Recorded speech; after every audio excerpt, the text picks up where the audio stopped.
বৃষ্টি হয়ে ভীষণ ভালো ওয়েদার একটা হয়ে গেছে। সারা রাত ধরে গতকাল বৃষ্টি হয়েছে, তাই এখন মানে যা গরমটা ছিল চট করে সেই মানে গরমটা এখন একদম কেটে গেছে।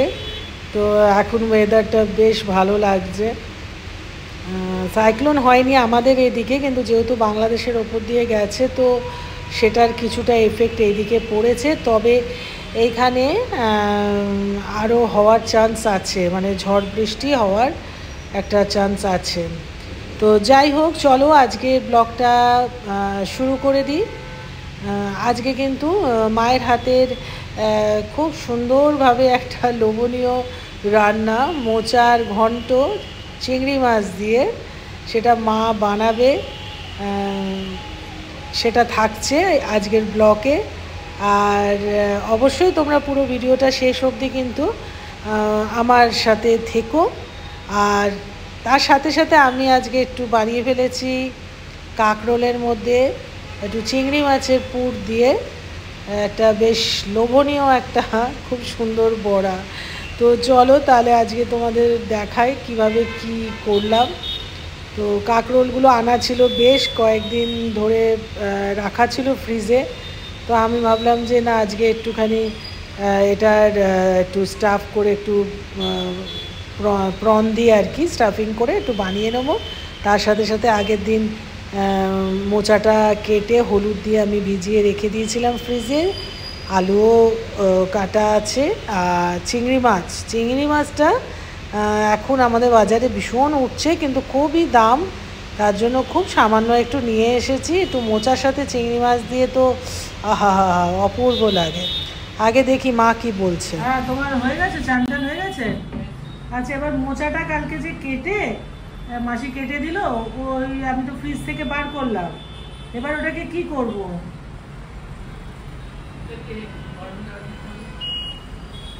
কুকারে বসাবো? কুকারে কটা সিটি দেবো?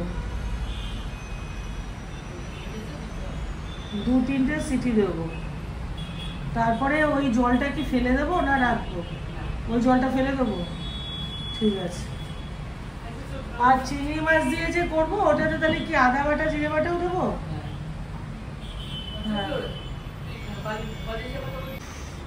এই শুনছো? আবার বলে এখন নাকি মোচাটা করবে নিজে। অনেক টাইম লাগিয়ে দেয় না মা। তোমার কি খিদে পেয়েছে নাকি? আরে খিদে পেয়েছে কি? আমাকে তো দাঁড়িয়ে থাকতে হয় না। আমি আগে কুকারে বসাই, তারপরে চিন্তা ভাবনা করে তারপরে আমি দেখি। মা এখন আবার বায়না উঠিয়েছে যে সে নিজে হাতে রান্না করবে মোচাটা। যাই হোক, আমি এখন কাঁকরোলটা ভালো করে ধুয়ে নিয়ে দুটো ভাগ করে গরম জলে মধ্যে বেশ কিছুক্ষণ এখন নুন দিয়ে এখন এটাকে ভাপিয়ে নেব।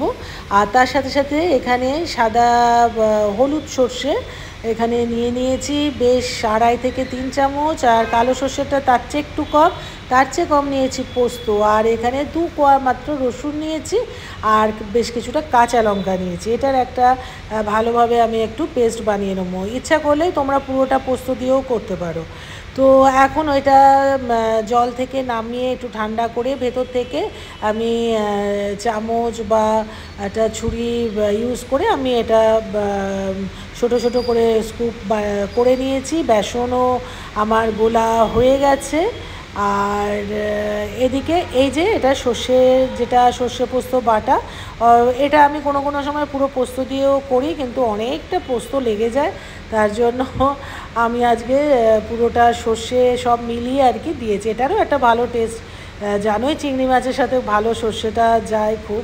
তো এখন এটা আমি একটু করে প্রত্যেকটার মধ্যে একটু করে দেব। প্রথমে 1 চামচ আমি সর্ষে পোস্ত বাটার এটা দিয়ে তার ওপরে চিংড়ি মাছ দিয়ে দেবো। যেহেতু চিংড়ি মাছের সাইজগুলো একটু বড়, মানে মিডিয়াম সাইজ, তো তার জন্য এখানে ছোট চিংড়িও ইউজ করা যায়, সেটাতেও ভালো লাগে। তো ভালোভাবে ব্যাটারে ডুবিয়ে আমি এটা চামচ দিয়ে এটা করেছি। ভালোভাবে ডুবিয়ে আমার এদিকে তেল বসিয়ে দিয়েছি। পুরোটা সর্ষের তেলে হবে, কারণ সর্ষের তেলের সাথে সর্ষেটা খুব ভালো যায়। তো তেলটা অলরেডি আমার গরম তো হয়েই গেছে, দেখতে পাচ্ছ একদম ভালো মতো ধোয়া হয়েছে। কিন্তু যেহেতু এতটা গরম হয়ে গেছে, তাই আমি এটাকে না আগে চট করে উল্টিয়ে নিয়েছি, কেননা একটা দিক দেখো পুরোটা লাল হয়ে গেছে। আর গ্যাসের আঁচটা একেবারেই কমিয়ে দিয়েছি, যাতে ভাপে ভেতরটা যেন ঠিকমতো আর কি হয়, কাঁচা না থাকে।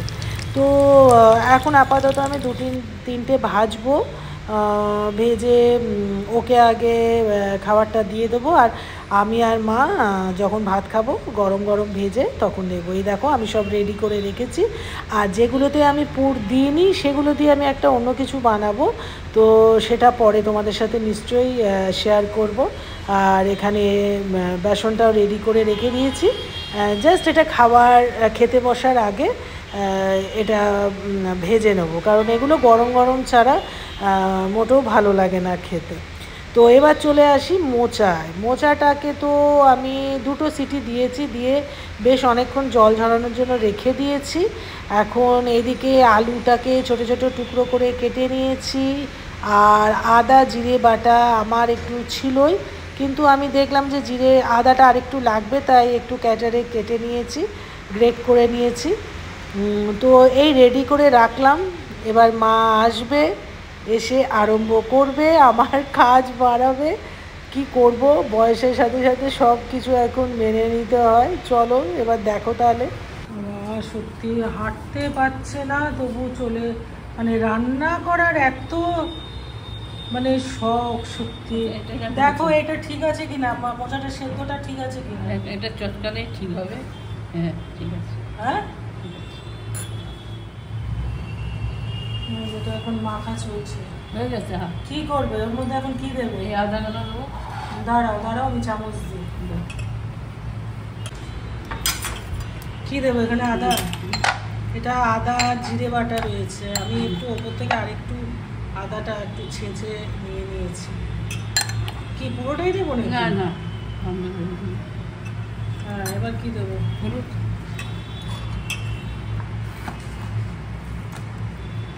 এদিকে আমি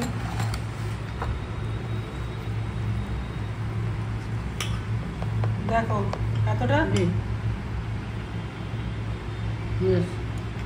কি দেবো? আর দিয়ে দেবো একটু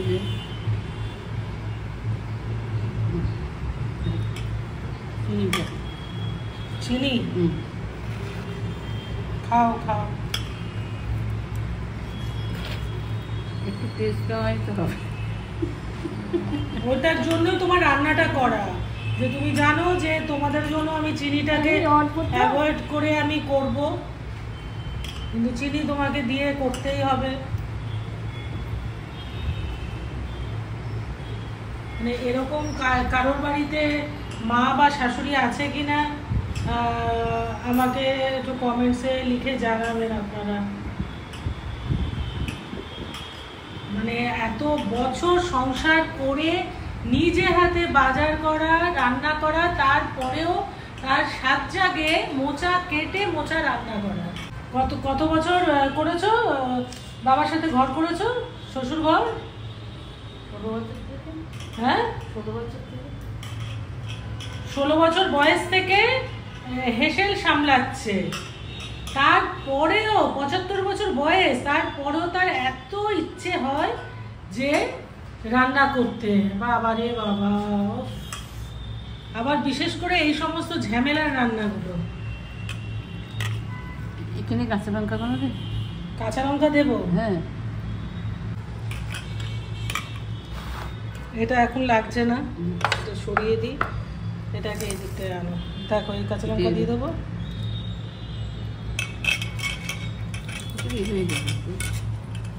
নিজের হাতে ছাড়া এঁচড় ওনার মুখে রচে না, নিজের হাতে ছাড়া মোচা ওনার মুখে রচে না। ভাগ্যের ছেলের বউ নেই,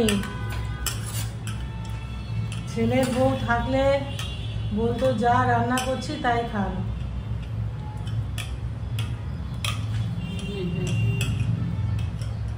কি দেবো বলো? আর কি, এটা হয়ে গেছে তো কড়াই বসাবো। হ্যাঁ মাছটাকে করে দিতে। তেল গরম হয়ে গেছে, এখন এখানে জিরে দিয়ে দিলাম। দেখো আর দেবো না না, তো একটু দিয়ে দিলাম। মানে বেসিক্যালি আমি কিন্তু কুক, উনি ইনস্ট্রাকশন দিয়ে যাচ্ছেন, এই নাকি ওনার রান্না। কি দেবে এবার? আলুটা? হ্যাঁ আমি দিতে হবে। হ্যাঁ,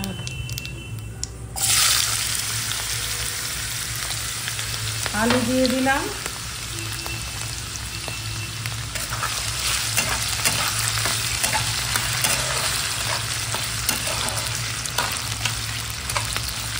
একটু ভাজা ভাজা হবে, এতক্ষণে আমি করলে কিন্তু এটা হয়ে যেত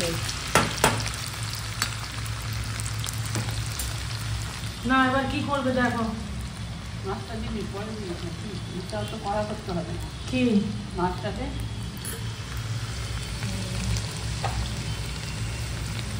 ব্যাস, চিংড়ি মাছ দিয়ে দিলাম।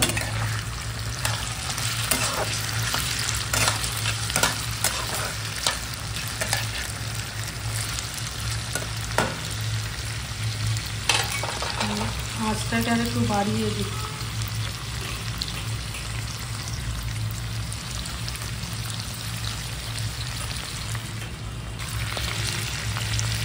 এর মধ্যে কি এখন হলুদ টলুদ পড়বে কিছু?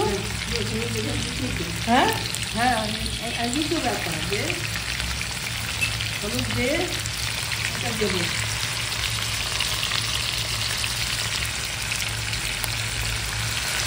কে রান্না করছে এখানে? এখানে হলুদ নুন সব কিছু দেওয়া আছে বলে আর কিছু দিইনি। মা হেসে চলেছে, মানে আমাকে ব্যঙ্গ করছে আর কি। আমি ওরমভাবে করছি কারণ আমাদের প্রসেস তো আলাদা, এত সময় নিয়ে তো রান্না করা যায় না বাবা, এত পেশেন্স নেই। এবারে এটা এখন ওই মাখাটা এর মধ্যে করছি, তাহলে আমি এই গ্যাসটা একটু কমিয়ে দিই।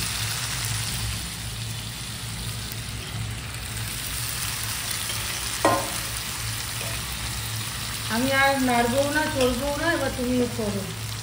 তোমার এটা আর লাগছে না না,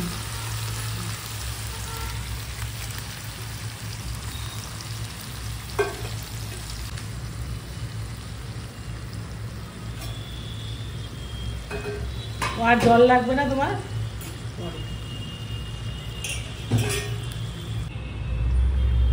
মানে সোজা হয়ে দাঁড়াতে পারে না, কিন্তু মোচা খেতে হবে আর নিজে হাতে রান্না করতে হবে। তো বলেছি হ্যাঁ, এখন আর করতে পারা যায় না, তো ইচ্ছে করে একটু করি। হ্যাঁ, যখন করেছো তখন হ্যাঁ। শরীরের জোর ছিল। এখন একদম পারি না, তবুও জোর করেই করলাম, ভালোই লাগছে। ভালো লাগছে, কিন্তু সমস্ত কিছু যে জোগাড় দিতে দিতে হ্যাঁ সেটা আমাকে সব দিয়েছে। আমি হাঁপিয়ে যাচ্ছি। মেয়ে আমার সব করে দিয়েছে। সেটা বলো? হ্যাঁ মেয়ে আমার সব করে দেয়, আজকে করতে পারি না মানে বলে। মায়ের বয়সী বন্ধুরা সব কিন্তু মানে শুয়ে বসে দিন কাটাচ্ছে, ওরা ভাবে যে যা যা দিচ্ছে খেয়ে নি, কিন্তু ওনার গলায় এক ঢোক ভাতও নামবে না। তাতে যদি মানে খিদে থাকে পেটে তাও ঠিক আছে, কিন্তু ওই উল্টো পাল্টা জিনিস রান্নার উনি খাবে না। এবারে কত দূর হয়েছে তোমার মশা? হয় না, এখন তো শুরু, সবে মাত্র শুরু। সবে শুরু হয়েছে। নিজের মুখে এবার বলো যে না আমি আর পাচ্ছি না, তুই কর। কারণ তোমার জামাই আবার শুনবে, তখন বলবে কেন মা করতে চেয়েছিল দাওনি। বলো বলো, স্বীকার করো, স্বীকার তোমাকে করতে হবে।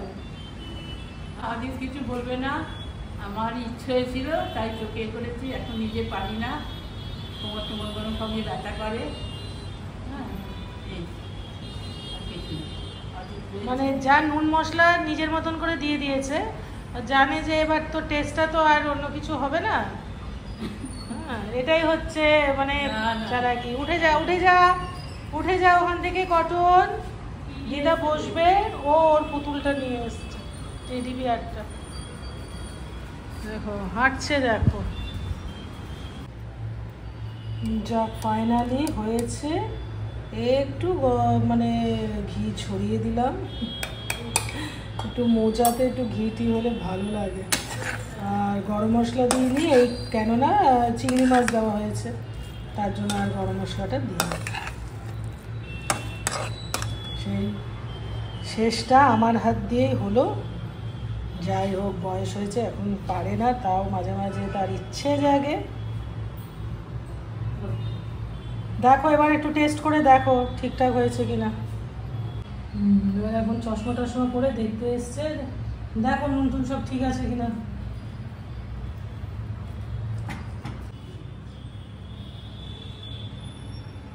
দেখো গরম আছে কিন্তু, গ্যাস বন্ধ করে দিয়েছি। দেখো সে আমাকেই কিন্তু হাত লাগাতে হলো, তাও সকাল থেকে শুধু আমি রান্না করব করে যাচ্ছে। ঠিক আছে, আবার কি দেবে বলবে? মিষ্টি? আমি তো চিনি দিতেই দেবো না আর। কিছু লাগবে না। তাহলে কি বলো বলো। কিছু না, নুন? না না ঠিক আছে। তুমি মিষ্টিটা বলতে, কিন্তু আর বলতে পারছো না, এখন আর সাহস করে। ঠিক আছে ঠিক আছে, ভালো আছে, ভালো আছে। কারণ নুন চিনির পরিমাণটা তো তুমি দিয়েছো, ভালো হওয়ারই কথা। ব্যাস ঠিক আছে, আমাদের আপাতত মোচা কমপ্লিট। ওফ বাবা, বহুত ঝামেলার রান্না। তো কাটা হয়ে গেলে অসুবিধা নেই, রান্না করতে বেশি সময় লাগে না। কিন্তু এইরকম পাবলিক যাদের ঘরে রয়েছে, যে রান্না করব তখন হয়ে যায় আমার 12টা বেজে যায়। চলো এখন এটাকে একটু উঠিয়ে রাখি। মায়ের সাথে বক বক করতে করতে ফাইনালি মোচা, চিংড়ি মাছ দিয়ে মোচা রান্না হয়ে গেল। খেতেও খুবই ভালো হয়েছে, কিন্তু ওই যে আমি করলে ঝটপট করে নিই, মাকে সব কিছু এগিয়ে দিতে হয়, এখন বলে বারণও করতে পারি না। যাই হোক চলো, এবার আমি সন্ধ্যাবেলায় একটু ইস্কন মন্দিরে একটু গিয়েছিলাম। অনেক দিন যাব করি, কিন্তু আর যাওয়া হয় না। ওইদিকে একটু কাজে বেরিয়েছিলাম বলে ভাবলাম আজকে একটু মন্দির থেকে ঘুরে আসি। মানে আলো থাকতে থাকতে এলে এটার মানে খুব সুন্দর এই জায়গাটা, একটু পাহাড়ের ওপরে। আর দেখতে পাচ্ছ পুরো ভেজা, মানে বৃষ্টি হয়েছে বলে। তো আমি গেছি যখন, বৃষ্টিটা একটু কমই ছিল, মানে বন্ধই ছিল, বৃষ্টি তখন আর হচ্ছিল না। আবার এই সিঁড়ি দিয়ে ওঠা মানে আমার আবার সে পায়ের ব্যথার চলে আসে। যাই হোক, যেতে যেতে ওপরটাতে মানে নিশ্চয়ই তোমরাও শুনতে পাচ্ছ আরতি হচ্ছে, আর ভীষণ ভালো লাগে সন্ধেবেলায় এই সময়টা একটু আরতিটা দেখতে। তো আমি আস্তে আস্তে করে ওপরে উঠে দেখলাম যে মেন গেটটা থাকে, ওদের এই গেটটা কোনো কারণে হয়তো বন্ধ রেখেছে। তো আমি পেছন দিক থেকে ঘুরে গেলাম। আর ভেতরে গিয়ে আর কোনো কথা কিছু বলবো না। আরতির সময় এসছি, তোমরাও দেখো আরতিটা, খুব ভালো লাগবে। আজকে এখানেই ব্লগটা শেষ করি।